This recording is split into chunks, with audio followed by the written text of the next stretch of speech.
And like you said, Mark, they were so comfortable, and like Charlton, I thought had pretty much ran out of ideas. Put one long ball into the box. As there it is, straight from the kick-off, the final whistle. The ref added 5 minutes on, but Charlton managed to find redemption in the 7th minute of added time. A calm finish by Gordon, drilling it into the roof of the net, and the Wrexham fans, who were unbelievable, kept going for the whole match. Are denied a memorable away win by Tom O'Connor's handball in the box after Seb Brevin chopped Tyrese Campbell to concede a free kick which led to the penalty. Wrexham took the lead twice. That's a real frustration, of course, for us. The first one, heaven knows who scored it. Connor Coventry has been given it.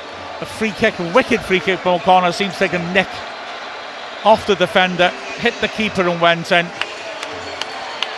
They equalised. Charlton came back well from that, but Wrexham regained control and regained the lead in the second half, kicking towards those fans. Andy Cannon, a minute after coming on, slotting the ball through the keeper's legs, and despite the disappointment of that goal, the Wrexham fans are still making a terrific noise, thanking their players for their efforts.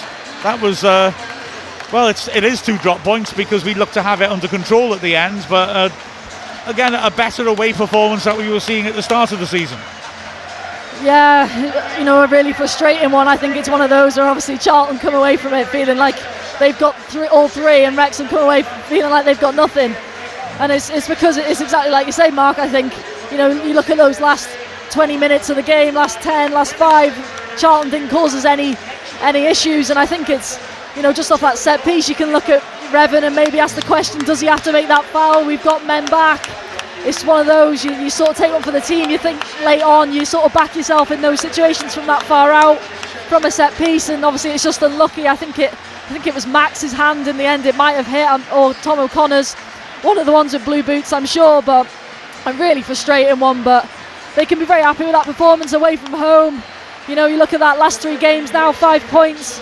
You look back at that, you would have said that at the start before taking on those 3 games and been very happy with it. Obviously coming away from it now with that context, it's a bit of a different story, but again, they really put a really good account out for themselves, and on to the next one now, FA Cup next weekend, but frustrating, and I know a lot of them away fans will be very frustrated going back on the buses, back in the cars on a long trip back home to Wrexham, but yet again they were exceptional, the away fans, singing all the way through, and that's football. Well, Charlton had this feeling on Tuesday night where they got let in a late equaliser, and then they've flipped it on its head and managed to get back in the game. I thought Wrexham were really good value in the second half. I thought they were much the better team. I think the change of formation by Charlton really helped Wrexham take a foothold in the game, and they got the goal, went ahead and looked really comfortable. And unfortunately, it's one long ball into the box. We said if you put more and more balls into the box, one's going to fall. And I think you were right, Mia. I think it was Max who's just had his hands down by his side, and it's just jumped up and he's just pushed it with his arm, and then a really good penalty to boot. So maybe Wrexham just shaded it. Maybe a draw was fair. Maybe Wrexham could have just nipped it. But again, it's 5 points out of 9 in this really tough week. And then you look ahead to another really 2 tough games in Mansfield and Stockport. Bravura performance by Palmer up front, I thought, as well. He really gave the centre-backs no moment to rest. I really enjoyed him.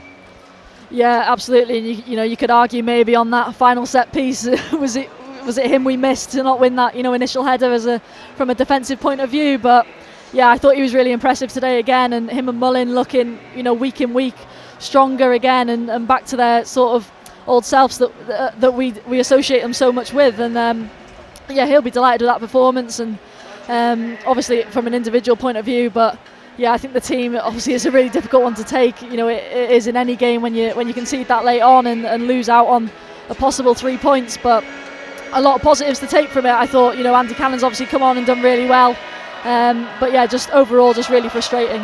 I think Dan Scarr was class, centre back. I think Max did well for his first game back after an injury, but certainly Dan Scarr, he marshalled the troops, he defended when he needed to, he heads a lot of things out. On a yellow as well. On a yellow as well, yes. So I think they'll be disappointed not to take all 3 points because you're so close. But had you given them a draw before the game, maybe they would have took it for the 2 away games and a home game against a really tough team in Huddersfield. You take your 5 points and you go home and you look forward to your home game then next week. Yeah, exactly. Cleworth as well. When he first came on, having come back from a nasty injury, immediately he was outpaced by Tyrese Campbell, and you thought, oh, okay, how's this going to work? But after that didn't happen, did it? But Campbell's pace was a threat throughout. I mean, that free kick, I can think at the time that Seb Revan just come on, fresh, not backing himself to be able to catch Tyrese Campbell, who's been running for 90 plus 15 minutes. Yeah, I thought he was going to maybe not catch him, but at least get back to help and delay with Cleworth already there.